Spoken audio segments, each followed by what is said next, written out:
Hello all and welcome back to Iceland. I say welcome back, you may not have seen the first video, but doesn't matter. I have got basically this entire beach to myself, apart from a corner over there where there's some rocks and about 6,000 tourists. I'm not going over there. But first things first, this video is sponsored by Lumix. Thank you very much to those guys. I use Lumix cameras exclusively, both to film these vlogs and to take my stills. I love Micro Four Thirds, and definitely check out their cameras if you're interested, because I'm very, very happy with them. By the way, I'm at a beach called, don't know the official name for it, I can't remember. I think people call it Black Sand Beach for fairly obvious reasons. But in this video I'm going to talk a little bit about what I think sometimes makes bad photos and what can make good photos. I've spoken about this a number of times and I've used countless terrible analogies. I'm going to use another really, really bad one today. So yeah, in the past I've spoken a little bit about how I try and make photos about something, not just of something. And another thing I try and do is make sure my images have the appropriate amount of seasoning. Yeah, you heard that right. Salt and pepper. So, here's an image I took a couple of hours ago, and I would suggest that this image is horrifically over-seasoned. There's too much going on, it tastes too salty. Ironically, I can taste salt here, actually. Lots of salt because of the sea. So there's people everywhere, there's rocks, there's sea, there's sand, it's backlit. There's too much going on, and you end up thinking, no, I'm not having any more of that, and you put it in the bin. The photo and the pretend food that I'm talking about. On the flip side, here's another photo that I took a little bit later than that, and this photo I would suggest has not been seasoned at all. It's so boring that it could cure insomnia, I think. And this photo is a prime candidate for a little bit of seasoning, which is where yours truly and this ridiculous, massive, bright red, too warm for a day like this to be honest, jacket comes in. I can go and stand in the middle of the frame, and all of a sudden there's a bit of seasoning on the photo and it looks a little bit more interesting / edible. Weird analogy, I know, but it's just one of the things I like to think about when I'm trying to make good photos is have I seasoned it? Is there something going on which gives the photo a little bit of flavour, but not too much to ruin it. If you've watched this channel for a while, you'll know that I come up with these odd things. Anyway, time to explore.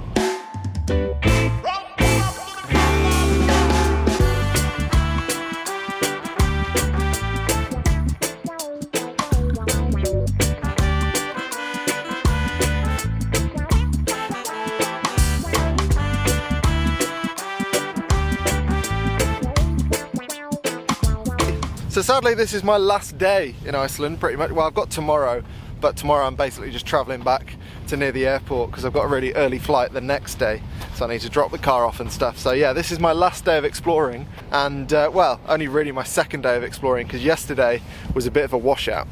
Well, it was supposed to be. I mean, I got out and got to a glacier before the rain was forecast, which was quite fun. Right, I've come to a glacier before it starts raining, as the forecast has said is 100% likely, which is never a good sign. It's a very nice glacier. I'm not going to pretend that I can pronounce it. I don't know what it's called. It looks quite black, actually, which I assume is from some volcanic stuff that's fallen off this hill.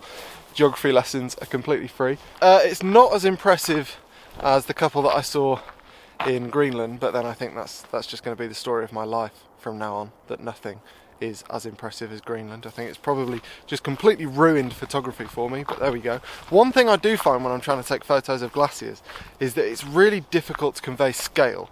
The only time you can really do it is if you've got a subject either before it, on it, or above it. So for example in New Zealand there were helicopters flying onto the glacier, so that was quite useful to take photos of. Sometimes you get walking tours, like there's a tour just about to go and they've all got brightly coloured coats on, so that might be useful to convey scale. Or in Greenland there was a little boat that was just before the glacier, so that was useful for conveying scale. If you don't have something like that, then it's really difficult to show how immense these massive wedges of ice are, I find.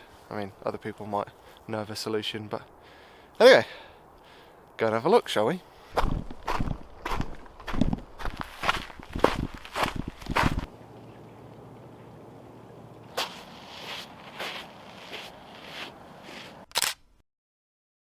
I'm not the biggest fan of taking photos of rocks. Some people really enjoy taking photos of rocks. It's not particularly my thing, but this iceberg, which I appreciate is not a rock, looks like a piece of marble, which which is awesome.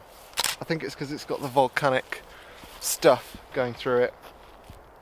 I could really use a tour guide, to be honest, but yes, I think that looks very cool. Unfortunately, there's no real subject to speak of that I can use for perspective on this iceberg, which is a bit of a shame, but it's a wonderful place to be, and unlike the other day, it's not howling with wind, which I very much appreciate for being able to talk to the camera. That might not be good news for you. You might have preferred the vlogs where you couldn't hear me, which I would understand, but yeah, I quite enjoy being able to disturbing the peace.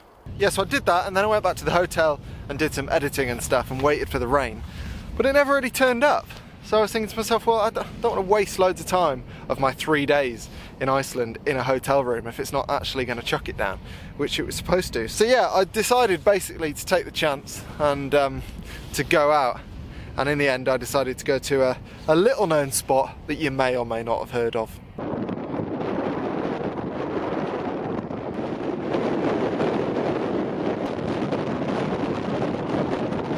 Right, I think I'm just going to say it. That was the least worthwhile thing I think I've ever done. Nothing against the plane wreck. Plane wreck's fine. But 45 minutes each way in 60-mile-an-hour crosswinds with hailstones.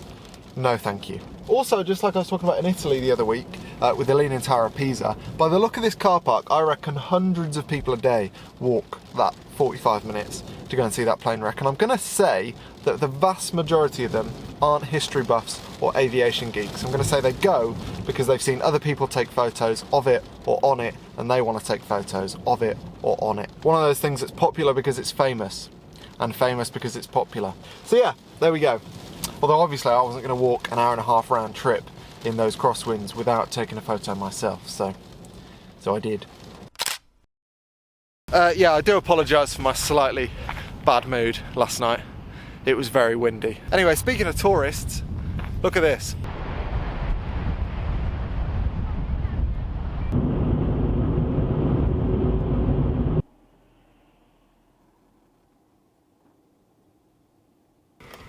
Yeah.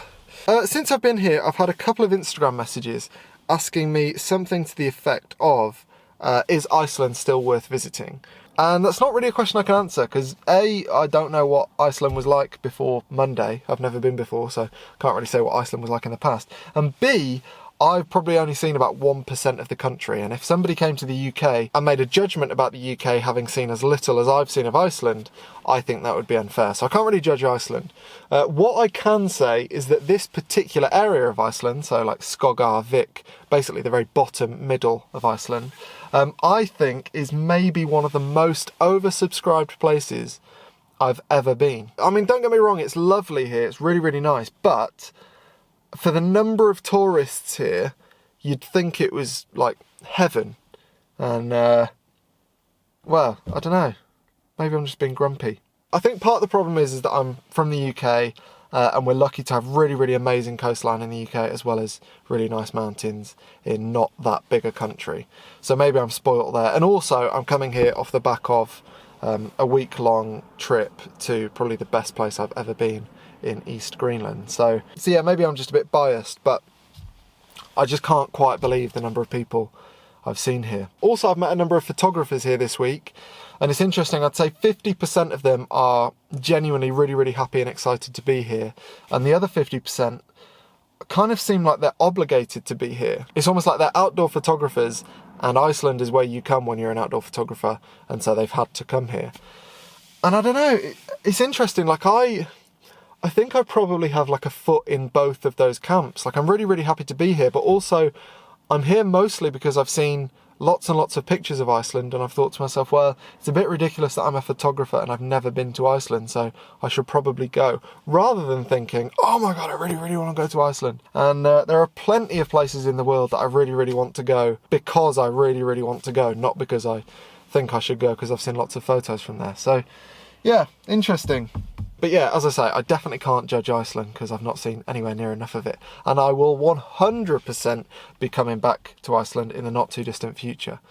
I probably just won't be coming back to this area. But that was the whole point of this week, to find out whether I should include this area in future more extensive trips. And I have an answer, so I can't complain. Right, Next beach.